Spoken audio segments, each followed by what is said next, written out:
Morning students, कल हमने देखा था last period we saw how to balance the chemical reaction, right. या केमिकल रिएक्शन को किस वे से बैलेंस करते हैं, किस वे से केमिकल रिएक्शन बनती है, and then that chemical reaction is converted into the chemical equation, right.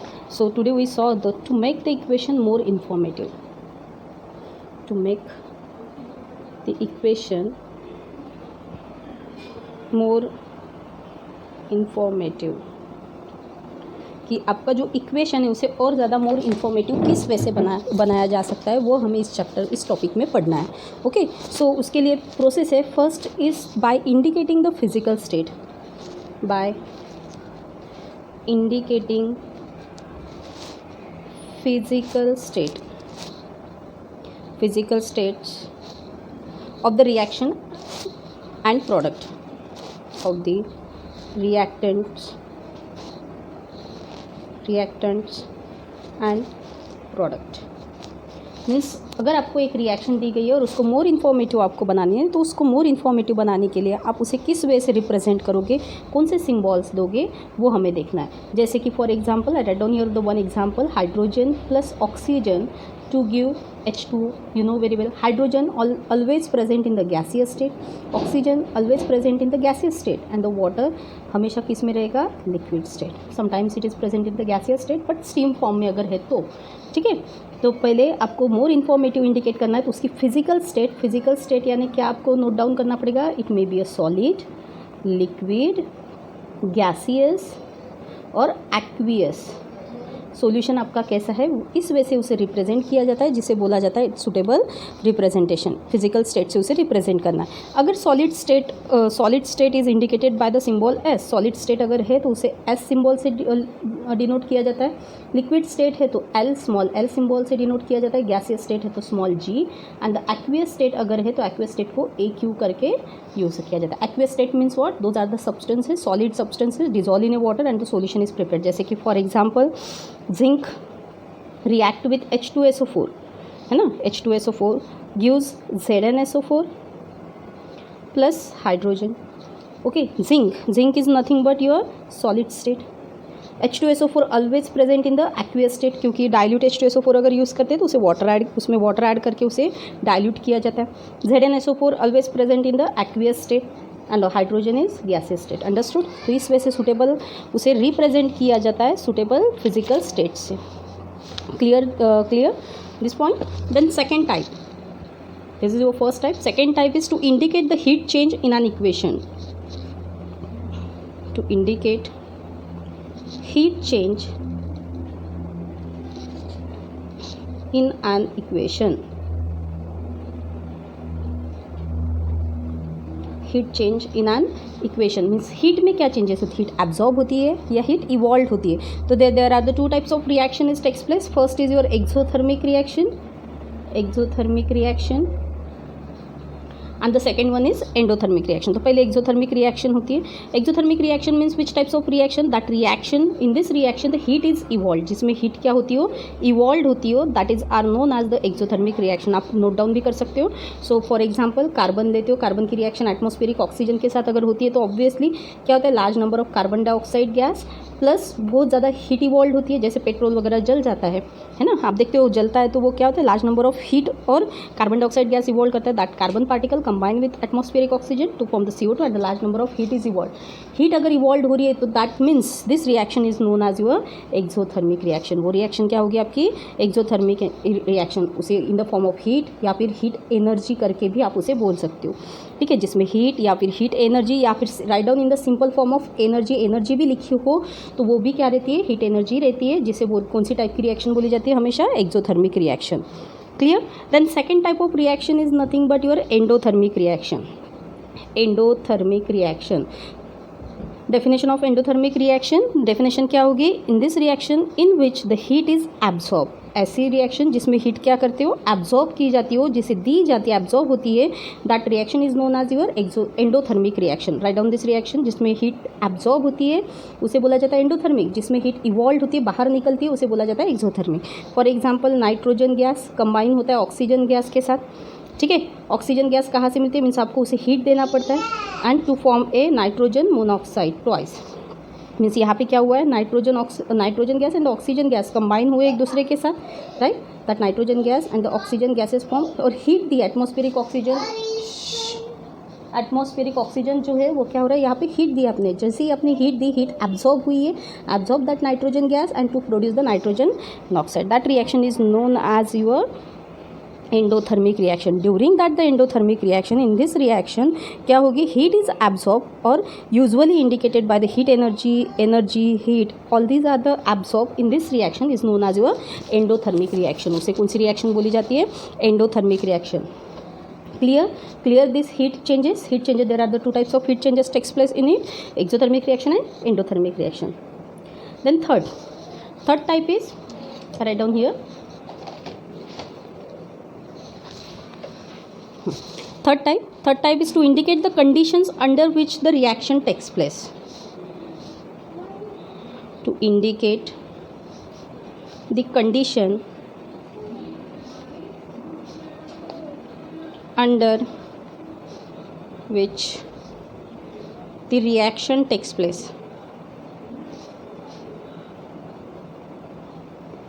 ठीक है, ऐसे कौन सी कंडीशन होती है जिसके वजह से रिएक्शन होती है वो हमें देखना है. जैसे कि फॉर एग्जांपल मिथानॉल फॉर्म करना है हमें. मिथानॉल फॉर्म करने के लिए कार्बन मोनोऑक्साइड यूज़ किया जाता है CO गैसीय स्टेट में, प्लस हाइड्रोजन गैस लिया जाता है गैसीय स्टेट में, ठीक है, and to form the methanol CH3OH, that is known as your methanol और otherwise the another name is methyl alcohol. Carbon monoxide gas, hydrogen also गैसीय स्टेट, देन मिथानॉल जो मिलता है वो रहता है आपका लिक्विड स्टेट में. अब ये जो रिएक्शन होती है अपने आप तो होगी नहीं, इसके लिए एक सूटेबल कंडीशन रहती है. आपको 300 एटमॉस्फेरिक प्रेशर देना पड़ता है, प्लस उसे 300 डिग्री सेल्सियस पर हीट देना पड़ता है, and by using of the catalyst ZnO plus CrO3, ये कैटालिस्ट यूज़ करना पड़ता है, तब जाके एट सूटेबल कंडीशन में ये जब आप ऐड करते हो that time it's run the reaction. Means in this type of reaction when we use the conditions under which the reaction we use the condition atmospheric pressure, temperature, otherwise the suitable catalyst we use to run the reaction, to fastly run the reaction. उस type को बोला जाता है क्या, to indicate the conditions under the which reaction, जिसमें heat की required हो. और हीट का साइन आप इस वे से भी मेंशन कर सकते हो, triangle. It shows the triangle, it shows your temperature. Okay, so all these are your reaction. जैसे कि फॉर एग्जांपल फोटोसिंथेसिस प्रोसेस अगर है तो फोटोसिंथेसिस प्रोसेस में क्या होता है, carbon dioxide react with water के साथ रिएक्ट होता है, लेकिन in presence of sunlight and chlorophyll, that means sunlight and the chlorophyll is the suitable condition. Sunlight और क्लोरोफिल क्या आपका सुटेबल कंडीशन है, जिस कंडीशन पे glucose and the oxygen is form, है ना. रिएक्शन आपको पता ही है, photosynthesis process, carbon dioxide gas combine होता है वाटर के साथ in presence of suitable condition is what, sunlight and chlorophyll. इस सुटेबल कंडीशन में क्या होती है, फोटोसिंथेसिस प्रोसेस होते हैं. During that photosynthesis process C6H12O6 that means your glucose and the glucose is always in aqueous state plus 6O2 gaseous. ठीक है, means oxygen, carbon dioxide, water is always in the liquid state, carbon dioxide in the gaseous state. इस वजह से हम उसे suitable represent किया जाता है. ये जो है ऑल दीज आर, इसके वजह से क्या होती है, all these are the chemical equation shows और make more informative. Clear, understood, समझ में आया सबको. चलो, ये टॉपिक तो हो गया अपना. देन कल मैंने कुछ एग्जांपल्स दिए थे आप लोगों को, important example on the writing the balance chemical equation, है ना. तो उसके लिए स्टेप्स, फर्स्ट स्टेप क्या रहती है, केमिकल रिएक्शन जब भी आप बैलेंस करते हो तो first step is first write down the chemical reaction. पहले लिखना है उसे properly in word equation form में. दैट वर्ड इक्वेशन में left hand side the right hand side यानी reactant side and the product side properly आपको write करना है. Then second step is write down their formula, यानी chemical reaction जो है chemical equation form में convert करना है. देन थर्ड स्टेप में आपको क्या करना है, बैलेंस करना है left hand side and right hand side, multiply करना है सिंबल ऑफ फॉर्मूलेज में. ठीक है, that means the balance the equation by multiplying the symbols and the formulas by the smallest possible figure. कौन से स्मॉलेस्ट पॉसिबल फिगर में आप उसे कर सकते हो. And then fourth step is to put the all these are the make equation more informative by indicating the physical state. फिर उसकी स्टेट्स वगैरह आपको सबको उसमें रिप्रेजेंट करने हैं एट लास्ट में. क्लियर. जैसे कि फॉर एग्जाम्पल एक दे रही हूँ, मीथेन. क्वेश्चन है, methane Burns in oxygen to form carbon dioxide and water, right? This is your example. That means first write down the chemical reaction form. Methane किसके साथ react करना है? बर्न्स इन ऑक्सीजन, यानी atmosphere में जो oxygen है उसके साथ रिएक्ट होगा. एंड टू फॉर्म यानी एरो दिखाना है. और क्या मिलता है? Carbon dioxide and water. क्या मिलता है? Carbon dioxide and water. This is your chemical reaction. Then it's converted into the chemical equation form. Formula of methane is CH4. Formula of oxygen O2. To form carbon dioxide यानी CO2 मिलता है plus water यानी H2O. Right. ये होगी आपकी second step. First step to convert it into chemical reaction. Second step to convert it into chemical equation form. Third step में आपको क्या करना है? Left hand side and right hand side equal है या नहीं वो ऑब्जर्व करना है, वो देखना है. ठीक है. Left hand side and right hand side equal है या नहीं. कार्बन 1 हियर ऑल्सो 1, हाइड्रोजन 4, यहाँ पे कितने? सिर्फ 2 है. राइट. ऑक्सीजन 2 और यहाँ पे कितने? 3. हियर हाइड्रोजन इज 4 मीन्स आप यहाँ पे क्या कर सकते हो? इसे बैलेंस करने के लिए ट्वाइस हाइड्रोजन यहाँ पे लिख सकते हो. 2 2 4 हो जाएगा. ऑक्सीजन ऑल्सो कितने हो गए? 4. राइट. तो अगर यहाँ पे 2 + 2 4 ऑक्सीजन है तो यहाँ पे भी 4 चाहिए एट रिएक्टेंट साइड, इसलिए यहाँ पे आपको क्या करना है? पुट द 2 2 2 क्या हो जाएगा? 4. अब देखो बैलेंस हो गई अपनी reaction. Carbon is 1, then hydrogen is 4, here 2 2 4, hydrogen also 4. Okay. Plus oxygen is 4, here also oxygen 2 + 2 4. Clear. Balance. Now it's your balance reaction. किस वे से बैलेंस किया आपको समझ में आया सबको? और भी मोर एग्जाम्पल्स दूंगी और इस बात अपना ये टॉपिक फिनिश. ठीक है. ये topic question. Write a balance chemical equation. Write a balance chemical equation और symbol form of the following reaction. ठीक है. सो हीटेड आयरन, कौन सा आयरन है? Heated iron metal react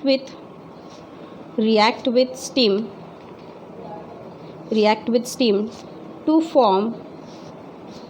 form iron second और थर्ड. ये जो है ब्रैकेट में दिया है ऑक्साइड, ऑक्सीडेशन स्टेट है. क्या है? ऑक्सीडेशन स्टेट मीन्स क्या होगा? Fe3O4 and hydrogen. मीन्स यहाँ पे क्या हो रही है? रिएक्शन. पहले first write down the chemical reaction. इसको केमिकल रिएक्शन में लिखेंगे. मीन्स आपको क्या लेना है? आयरन लेना है. आयरन की रिएक्शन किसके साथ करना है? React with steam. स्टीम यानी water. It's nothing but your water. Steam के साथ करना है. और आपको क्या मिलता है? आयरन ऑक्साइड मिलता है. क्या मिलता है? आयरन ऑक्साइड, जिसका ऑक्सीडेशन स्टेट क्या है? Second and third. प्लस और एक कंपाउंड है, क्या मिलता है? हाइड्रोजन. राइट. चलो ये जो केमिकल रिएक्शन लिखी है उसे केमिकल इक्वेशन फॉर्म में लिखना है. Iron, symbol of iron is Fe. Steam is nothing but water.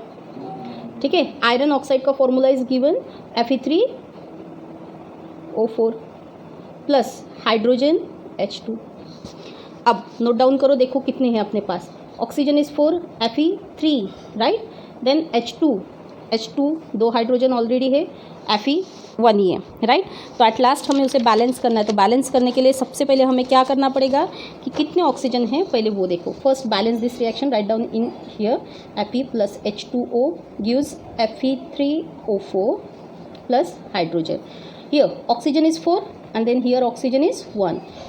यहाँ पे 4 ऑक्सीजन यूज़ किए तो हमें यहाँ पे भी 4 लिखने पड़ेंगे क्योंकि 4 ऑक्सीजन यूज़ किए. राइट. तो 4 ऑक्सीजन यूज़ कर दिए. अब बैलेंस करो फिर से. यहाँ पे Fe3 दिया हुआ है. Fe3 दिया है मीन्स आयरन 3 है तो यहाँ पे भी थ्राइस आयरन लिखने पड़ेंगे. Again right down this reaction. Thrice Fe4H2O gives Fe3O4 plus hydrogen. Now balance Fe3 oxygen 4 hydrogen is product side में कितने? 2 एंड देन हियर 4 2 8. यहाँ पे रिएक्टेंट में कितने? 8. तो राइट डाउन हियर 4. हो गई अपनी बैलेंस रिएक्शन. अब ये बन गई अपनी बैलेंस रिएक्शन. देन इसे मोर इन्फॉर्मेटिव बनाने के लिए उसको किस वे से लिखना है? Fe रिप्रेजेंटेड में भेजूंगी, उसे सॉल्व करना है.